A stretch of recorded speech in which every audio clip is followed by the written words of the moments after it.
السلام علیکم ورحمۃ اللہ وبرکاتہ نحمدہ ونصلی علی رسولہ الکریم اما بعد۔ امید کرتے ہیں آپ تمام سسٹرز خیر و عافیت سے ہوں گی اور ایمان کی بہترین حالت میں ہوں گی۔ اللہ رب العزت سے دعا ہے آپ کی طرف ہر بڑھنے والا شر خیر و مزل دے، آمین۔ اور امید ہے کہ آپ لوگوں نے فرائیڈے بھی بہت اچھے سے گزارا ہوگا۔ پیاری سسٹرز، ہم لوگ سورۃ الانعام آیت مارکہ 138 تک تفسیر اور آیت مارکہ 141 تک ٹرانسلیشن کر چکے تھے۔ آج مزید ٹرانسلیشن نہیں پڑھیں گے اور تفسیر کا لیسن آیت مارکہ 139 سے سٹارٹ کریں گے۔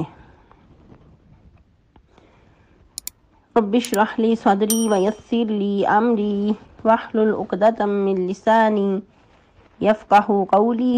اللہم بارک لنا فی اوقاتنا، اللہم فقہنا فی الدین، اللہم انی اسألک الہدی والتقی والعفاف والغنی، اللہم الہمنی رشدی واعذنی من شر نفسی۔ اعوذ باللہ من الشیطان الرجیم، بسم اللہ الرحمن الرحیم۔ وقالوا ما في بطون هذه الأنعام خالصة لذكورنا ومحرم على أزواجنا وإن يكن ميتة فهم فيه شركاء سيجزيهم وصفهم إنه حكيم عليم۔ قد خسر الذين قتلوا أولادهم سفحا بغير علم وحرموا ما رزقهم الله افتراء على الله قد ضلوا وما كانوا مهتدين۔ تفسیر۔ جیسا کہ ہم لوگ مشرکین مکہ کی بعض اعمالیوں کے بارے میں پڑھ رہے تھے کہ ان کے اندر کیا کیا خود ساختہ روایات تھیں اور بغیر علم کے، بغیر سوچے سمجھے خود بھی بٹکے ہوئے تھے اور دوسروں کو بھی بٹکاتے تھے، اور اللہ سبحانہ و تعالیٰ کی طرف بلا وجہ ایسی باتیں منسوب کرتے جو اللہ سبحانہ و تعالیٰ نے نافرمائی ہوتی، اور بعض اوقات ایسا بھی کہتے کہ اللہ نے ہمیں ایسا ہی حکم دیا ہے، تو اس طرح بھی اللہ سبحانہ و تعالیٰ پہ افترا پردازی کرتے۔ آیت مارکہ 138 میں ہم لوگ پڑھ چکے کہ ان لوگوں نے کچھ چیزیں ممنوع قرار دی تھیں اپنے خیال باطل سے، دوسروں کو وہ چیزیں استعمال کرنے کی اجازت نہیں تھی۔ کچھ تو انہوں نے اپنے بتوں کے نام منسوب کی ہوتی اور کچھ یہ اس کے خود ہی مالک بنے بیٹھے ہوتے اور دوسروں کو اس میں سے کچھ نہ دیتے، یہاں تک کہ اس کو ہاتھ بھی نہ لگانے دیتے۔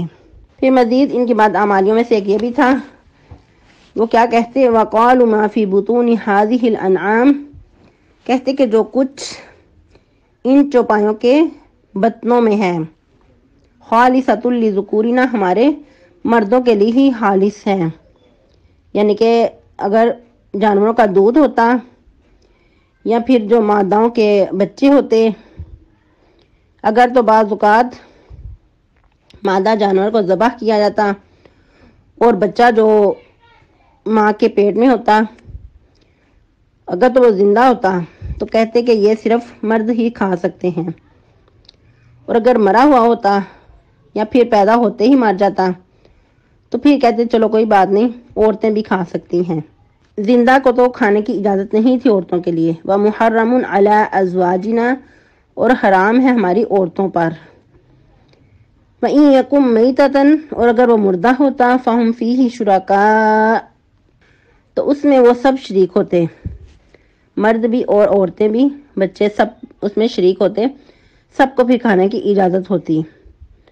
تو اللہ تعالیٰ فرماتے ہیں سَيَجْزِيهِمْ وَصْفَهُمْ، ان قریب ان کو بدلہ دیا جائے گا ان کے اس خود ساختہ عمل پہ، یا جو بھی خود ساختہ وہ حکم کرتے ہیں ان کو اللہ تعالیٰ بہت سخت سزا سے دوچار کریں گے۔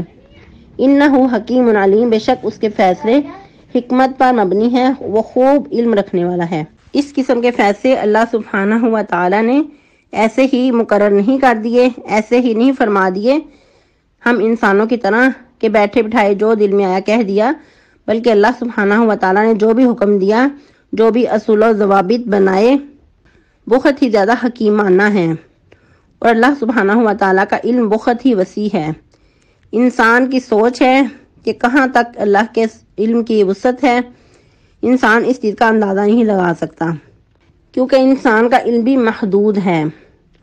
اور اللہ سبحانہ و تعالیٰ تو سیاہ اندھیری رات کو سیاہ چٹان پہ جو رینگنے والی ایک چونٹی ہے سیاہ کلر کی، اس کو بھی جانتے ہیں، اور مزید اللہ کی حکمت کی جو علم کی وسعت ہے وہ ایک پتھر کے اندر جو پیدا ہونے والا کیڑا ہے اس کے بارے میں بھی جانتے ہیں، کیونکہ وہ خود ہی تو اس کو پیدا کرنے والے ہیں۔ جیسا اللہ سبحانہ و تعالیٰ سورہ ملک میں بھی فرماتے ہیں الا یعلم من خلق، کیا جس نے پیدا کیا وہ جانتا نہیں، وہ تو بہت ہی باریک بین اور خوب باخبر ہے۔ اب اس آیہ مبارکہ کی روشنی میں ہم اپنے معاشرے کا جائزہ لیں تو کیا پتہ چلتا ہے کہ آج بھی اس قسم کی خود ساختہ روایات لوگوں میں موجود ہیں۔ آج بھی کچھ ایسے علاقہ جات پائے جاتے ہیں کہ جہاں مرد حضرات تو گوشت کھاتے ہیں لیکن عورتوں کو گوشت کھانے کی اجازت نہیں ہوا کرتی، اور اسپیشلی وہ لڑکی، وہ بچی جو ابھی اپنے والدین کے گھر میں ہے، ابھی اس کی شادی نہیں ہوئی، تو اس کو تو گوشت کھانے کی بالکل بھی اجازت نہیں ہے۔ ان کے اندر یہ کنسیپٹ پایا جاتا ہے چونکہ انسان گوشت کا ہی بنا ہوا ہے، اور لڑکی اگر گوشت کھائے گی تو وہ پھر اس طرح مردوں کی طرف مائل ہوگی، تو اس مناسبت سے وہ پھر عورتوں کو گوشت کھانے سے منع کر دیتے۔ اور رہ گئی بات پھر شادی کے بعد گوشت کھانے کی، تو وہ کہا کرتے تھے کہ بعد میں اس کے شوہر کی اجازت ہو تو وہ کھا سکتی ہے، اگر شوہر اجازت نہیں دے گا تو ایسی عورت پھر گوشت نہیں کھا سکے گی۔ تو اللہ سبحانہ و تعالیٰ نے کیا ایسی اجازت دی ہے یا اس چیز کا حکم دیا ہے؟ ایسا بالکل بھی نہیں۔ جو چیزیں اللہ تعالیٰ نے حلال کی ہیں وہ بھی واضح کر دیں، اور جو حرام ہیں وہ بھی اللہ نے کھول کے بیان کر دی ہیں۔ تو اس طرح کی خود ساختہ روایات، ان باتوں کا حکم دے کر انسان اپنی ہی جان پہ ظلم کرتا ہے۔ ہمارے معاشرے میں ایک اور ظلم کی انتہا کہ بعض گھروں میں مردوں کو تو اہمیت دی جاتی ہے لیکن عورتوں کو اہمیت نہیں دی جاتی، اور بعض اوقات کام کاج کے معاملات میں بھی کہا جاتا ہے کہ اگر عورتوں کے اوپر ترس کیا جائے تو یہ سر چڑھ جاتی ہیں۔ تو یاد رہے کہ عورتوں کے ساتھ شفقت، نرمی والا معاملہ کرنا نبی محترم صلی اللہ علیہ وسلم کی سنت ہے۔ آپ صلی اللہ علیہ وسلم تو یہاں تک فرماتے کہ اے انجشا، شیشوں کو آرام سے لے جا، ان کو اتنی تیز نہ ہانک۔ کیا مطلب اس کا؟ کہ جس طرح شیشے نرم و نازک ہوتے ہیں اور ان کو زیادہ تیز ایک دوسرے کے ساتھ اگر وہ لگیں گے ٹوٹ جائیں گے، تو اسی طرح عورتیں بھی بہت نرم و نازک ہیں۔ اگر وہ سواری پہ سوار ہیں تو سواریوں کو بہت آرام سے ہانکو، ایسا نہ ہو کہ عورتوں کو کوئی تکلیف پہنچے، اذیت سے وہ دو چار ہوں۔ تو یہ ہمارے اسلام کا درس ہے، یہ ہمارے اسلام کا حسن ہے۔ اور بھی بے شمار واقعات ملتے ہیں کہ نبی صلی اللہ علیہ وسلم نے خواتین کے بارے میں کس طرح نرمی کرنے کا حکم دیا، اور آپ صلی اللہ علیہ وسلم کی زندگی سے بھی دیکھا جائے تو کس طرح آپ صلی اللہ علیہ وسلم نے عورتوں کے ساتھ نرمی اور شفقت والا معاملہ کیا۔ جس طرح کہ سیدہ صفیہ رضی اللہ تعالی عنہا لونڈی تھیں، کنیز تھیں، جو آپ صلی اللہ علیہ وسلم کی ملکیت میں آئیں، تو آپ صلی اللہ علیہ وسلم نے ان کو آزاد کر کے نکاح کر لیا۔ اس وقت نکاح کے بعد جب آپ صلی اللہ علیہ وسلم اپنے ساتھ ان کو لے کر جا رہے ہیں تو سواری پہ سوار کرتے ہوئے کیا ہی مثال،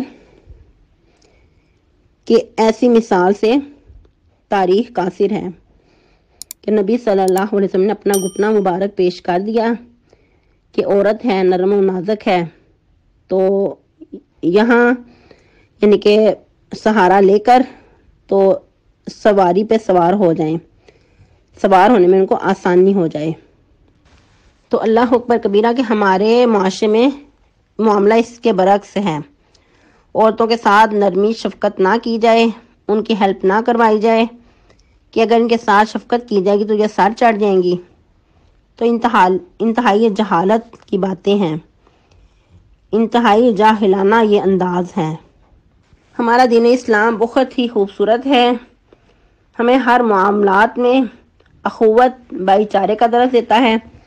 سب ہی جب ایک دوسرے کا خیال رکھیں گے، ایک دوسرے کا احساس کریں گے تو پھر معاشرہ پیار و محبت اور سکون کی فضا جب قائم ہوگی تو یقیناً سکون کا گہوارہ بنے گا، معاشرہ سنور جائے گا اور بہت سارے مسائل کا حل اسی میں ہے۔ جب ایک انسان کسی دوسرے کا احساس کرتا ہے، خود کو قربانی کے لیول پہ رکھ کر پیش کرتا ہے تو یقیناً پلٹ کر اس کو بھی محبت اور ویسا ہی جو سلوک ہے وہ ملتا ہے۔ اگر ایک انسان دوسرے انسان کو دبا رہا ہے اور خود ہی کی بڑائی جتا رہا ہے تو پھر یقیناً وہاں سکون کیا، وہاں انسان ایک جیل خانے کی طرح قید ہو کر رہ جائے گا۔ اور عورتوں کو بھی چاہیے کہ شوہروں کا خیال رکھیں، باقی جو مرد حضرات گھر میں ہیں، باپ ہے، بیٹا ہے، بھائی ہیں، کوئی بھی جو مردوں والے رشتے ہیں ان کا احساس کریں، کیونکہ مرد بھی باہر بہت باری ذمہ داریاں ادا کر رہے ہیں، پہاڑوں جیسی ذمہ داریاں ہوتی ہیں جو ایک مرد ہی اس کو برداشت کر کے اس کو حل کر سکتا ہے۔ عورت کے بس کی بات نہیں کہ ان ذمہ داریوں کو پورا کرے یا ان کا سامنا کر پائے۔ اور اس کے علاوہ اللہ سبحانہ و تعالیٰ نے جس طرح مردوں کے حقوق رکھے ہیں ایسے ہی عورتوں کے بھی رکھے ہیں۔ البتہ کیا فرمایا کہ ایک درجہ ان کو فضیلت ہے، کیونکہ وہ حاکم ہیں، قوام ہیں، تو ان کو اللہ سبحانہ و تعالیٰ نے ایک درجہ فضیلت عطا کی ہے، تو اس کو بھی انسان خوشی سے قبول کرے، اس فضیلت کو برداشت کرے اور اس کو دل و جان سے عزیز سمجھے۔ مزید آگے بڑھتے ہیں، اللہ سبحانہ و تعالیٰ فرماتے ہیں اسی موضوع کو کنٹینیو کرتے ہوئے دوبارہ سے تاکید کے لیے، قد خسر الذین قتلوا اولادہم سفہا بغیر علم، تحقیق نقصان اٹھایا ان لوگوں نے جنہوں نے اپنی اولاد کو قتل کر دیا بے وقوفی سے، بغیر علم کے۔ جیسا کہ ہم ابھی ہی پڑھ چکے ہیں کہ یہ قتل اولاد بھی ان کے اندر عام تھا، کچھ تو مفلسی کے ڈر سے، کچھ بیٹیوں کو اسپیشل قتل کر دیتے یا بھی زندہ درگور کر دیتے کہ کوئی ان کا داماد ہو۔ اس چیز کو اپنے لیے برا جانتے ہوئے، خود کو غیرت مند سمجھتے ہوئے، اس چیز سے آر محسوس کرتے ہوئے بیٹیوں کو ہی ختم کر دیتے یا زندہ درگور کر دیتے۔ پھر مزید کہ جو کچھ انہوں نے حرام کیا جو اللہ نے ان کے لیے حلال رکھا تھا، وحرموا ما رزقهم اللہ، جو اللہ نے ان کو اپنے فضل و کرم سے عطا کیا تھا اس کو انہوں نے اپنے لیے حرام کر دیا۔ یہ کیوں تھا؟ افتراء علی اللہ، اللہ پر جھوٹ باندھ کر، حالانکہ اللہ نے تو اس چیز کا حکم نہیں دیا تھا، اللہ نے تو اس کو حرام نہیں کیا، لیکن یہ اپنی طرف سے حرام کر رہے ہیں۔ قد ضلوا، یہ خود بھی گمراہ ہو گئے، وما كانوا مہتدین، اور ہدایت یاب لوگوں میں نہ رہے۔ کیونکہ جب انسان ایک حد کراس کرتا ہے تو یقیناً وہ اللہ کے جو عطا کردہ احکامات ہیں ان کا پابند نہیں رہتا، تو پھر ہدایت یافتہ لوگوں میں شمار نہیں ہوتا، وہ پھر ہدایت یافتہ نہیں رہتا۔ تو ان لوگوں نے تو ہر معاملے میں اپنی منمانی کی اور خود ساختہ روایات قائم کی، اللہ کے حکموں کی نافرمانی کی، اللہ کے ہر حکم کو بدل دیا اور اللہ کی طرف بھی ایسی باتیں منسوب کر دی جو کہ اللہ سبحانہ و تعالیٰ نے نہیں فرمائی تھی۔ تو پھر ایسے لوگ کیسے ہدایت یافتہ لوگوں میں رہتے؟ تو یہ تو ان لوگوں کے حالات تھے، آج ہمارے معاشرے میں بھی یہی کچھ ہو رہا ہے۔ اگر وہ لوگ ہدایت یاب نہ رہے تو پھر آج کا جو نام نہاد مسلمان ہے وہ کیسے بھی مسلمان رہے گا؟ تو یقیناً ہر انسان کو اپنا جائزہ لینا ہوگا کہ کہاں کہاں وہ اللہ کی نافرمانی کر رہا ہے، تو کیا ایسا کر کے وہ بھی ہدایت یافتہ لوگوں میں رہے گا؟ یقیناً نہیں۔ تو پھر آج ابھی وقت ہے، انسان کو ہوش کے ناخن لینے چاہیے، ایسا نہ ہو کہ جب ساتھ سے پانی اتر جائے، پھر انسان کو ہوش آئے اور پھر اس وقت ایمان لانا فائدہ مند نہ ہو. جیسا کہ فرعون کو بھی کہا گیا آل آن کہ تو اب ایمان لایا ہے، اب ایمان لانا تیرے لیے فائدہ مند نہیں ہے.